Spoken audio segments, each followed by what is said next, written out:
I see. Please extend my regards to the 10 lords. I will. Our condolences, Hellmaster.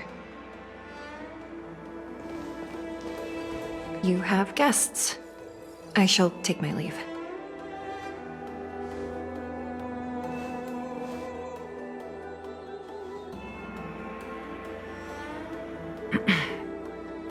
On behalf of the Skyfaring Commission, I would like to thank the crew of the Express for saving the Law Fu from the Stellaron crisis. Madame Yukong must have heard about Miss Tingyun. Yes, I have heard. Seeing 4 leave, yet only 3 return, was enough for me to know that Fu Xuan's report was indeed correct.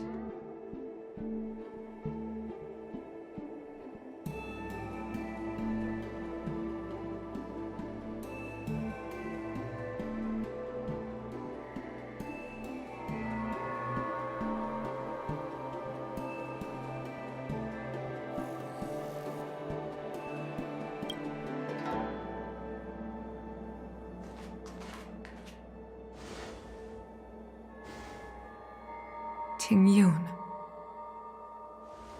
I still can't believe it.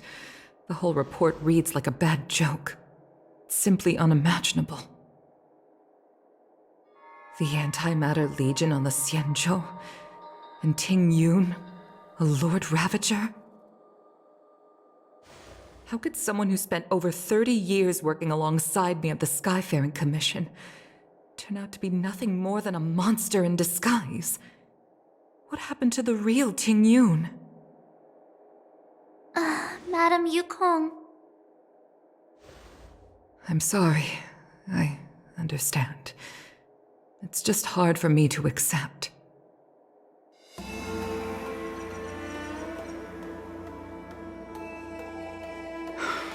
Thank you for bringing Tingyun's belongings back to the Palace of Astrum. The Stellaron crisis has cost us too many comrades. Brothers, sisters, children. I'd like to invite all of you, as witnesses to this war, to a soul-soothing ceremony hosted by the Skyfaring Commission. Will you consider?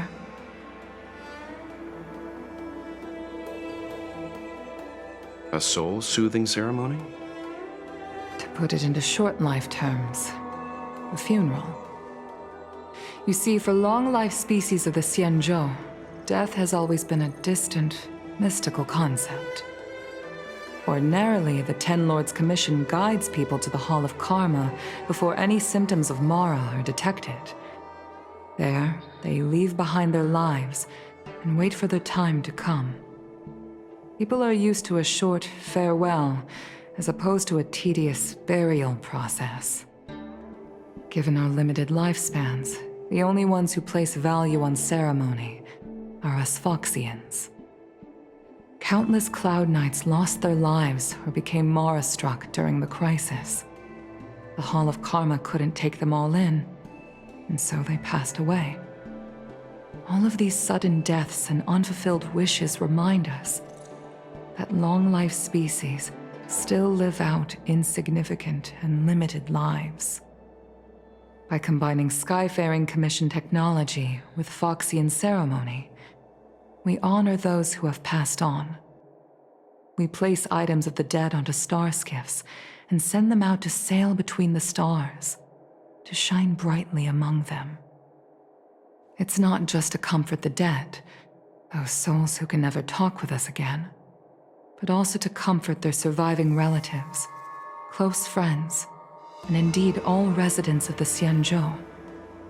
It's also my way of saying farewell to Tingyun. I know, I'm selfish. She may not have died a Cloud Knight, but she's still one of us here at the Skyfaring Commission. A victim caught up in a wider conflict.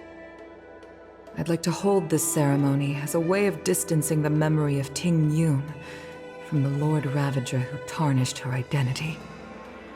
I can still hardly believe it. I'll use my own methods to locate Tingyun's whereabouts, but at present,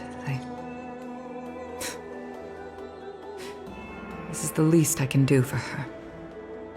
I'd like to ask you all to witness this event with me. I've instructed Yen Ming to sort through Tingyun's belongings. I hope you can pick some out to place around the star skiff. Leave this to us. We'll take care of it as per your wishes, Madam Yukong.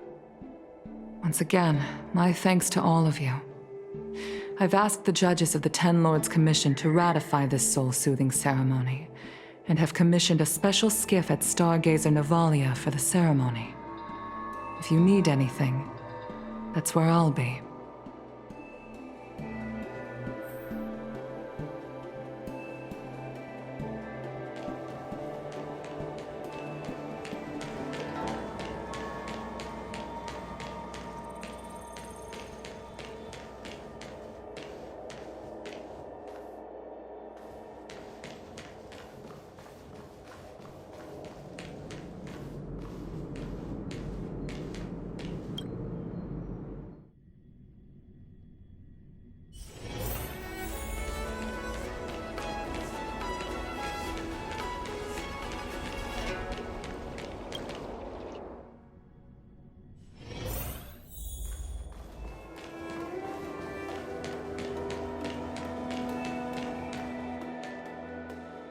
You always did say that I like to gossip. And here I am rambling on, proving you right again. If only you were here to cut me off.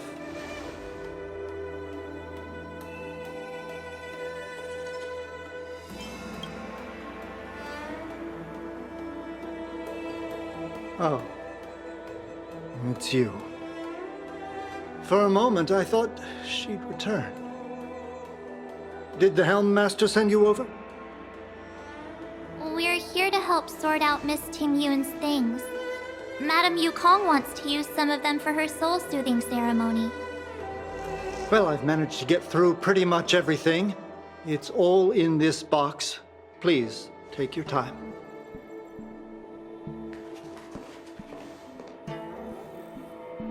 Okay, let's see what there is.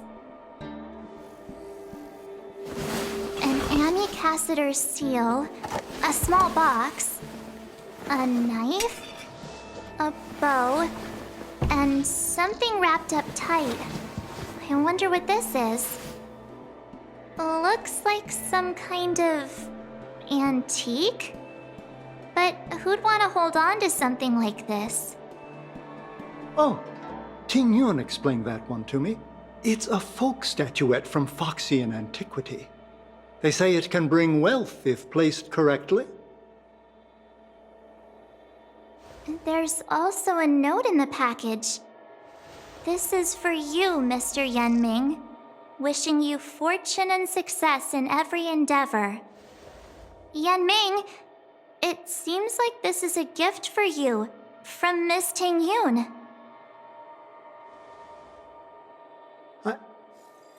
I remember asking her for one at the time. This is unexpected. I only mentioned it in passing, but she remembered. Tingyun and I were from different guilds. We were competitors, but also colleagues. When we used to trade in other lands, we would bring back local specialties and distribute them among friends and other guild members. It became a custom. The rivalry between us and the Whistling Flames to be the Skyfaring Commission's top guild was always fierce. We would gift each other all kinds of bizarre oddities. Candy that made your leg hair grow. A violin that could shatter glass with its piercing shriek. Oh, I was completely unprepared for this. I never thought Tingyun would leave something behind for me that was so sincere and earnest. If I don't return a gift, I'll lose our little duel. But what could I possibly gift her back?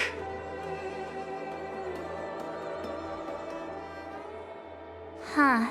Besides the seal, the knife, and the bow, none of this seems like something Miss Tingyun would have kept. I thought she was more about jewelry and beauty. Could there be other things similar to what Yan Ming got? We should take a look.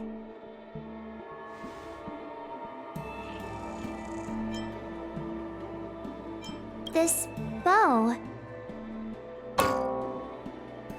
It's a good bow. It couldn't be meant for me, could it?